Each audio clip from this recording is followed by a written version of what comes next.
Kenapa Allah tidak menciptakan agama satu aja sih, yaitu Islam gitu? Kurang baca ente.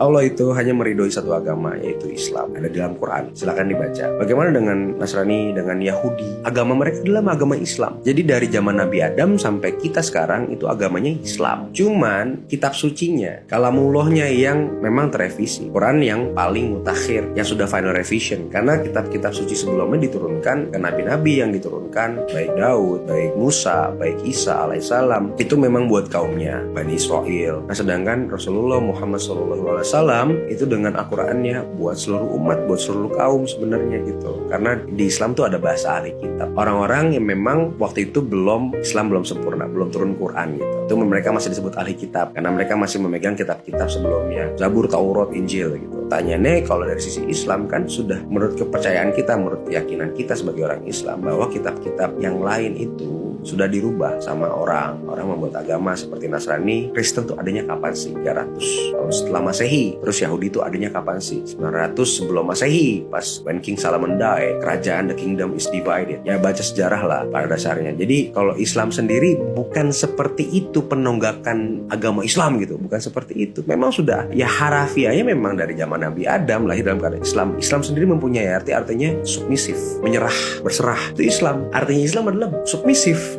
berserah. Dan seseorang yang mempercayai adanya Tuhan, yaitu satu Tuhan, itu Islam, tauhid sebenarnya kan. Jadi gak perlu ribet-ribet gitu. Itu kan adalah sebuah pertanyaan yang sifatnya sebuah retorika ya, yang sifatnya memang sebenarnya ngebingungin karena memang kita disinformasi sama hal itu dan terkadang kita gak peduli sama hal yang kayak gitu. Padahal sebenarnya kalau lo membaca dikit selesai udah masalahnya. Lo gak perlu pusing sama kenapa Allah gak hanya menciptakan satu agama sih, Allah jadi terlihat tidak adil dong gitu. Iqra, Rasulullah SAW pertama kali diberikan wahyu sama Jibril ya, sama Allah melalui Jibril, itu Iqra. Iqra itu bukan hanya baca apa yang ada di dalam Quran. Iqra itu baca sekitar, baca perasaan orang, baca mata hati wanita, baca strategi peperangan, baca pergerakan musuh. Iqra, baca. Kita tuh males baca. Itu penyakit manusia sebenarnya, males gitu. Maunya cuma bisa berbicara tanpa membuka data atau membaca sesuatu yang memang lumayan menguras tenaga pastinya. Cuman orang kita males. Jadi itu dia yang menjadi blunder pertanyaan-pertanyaan seperti ini karena jawabannya sudah tersedia dan tidak perlu orang pintar untuk menjawabnya. Perlu orang yang membaca untuk menjawabnya. Alhamdulillah gue membaca, biarpun gue gak pintar gitu.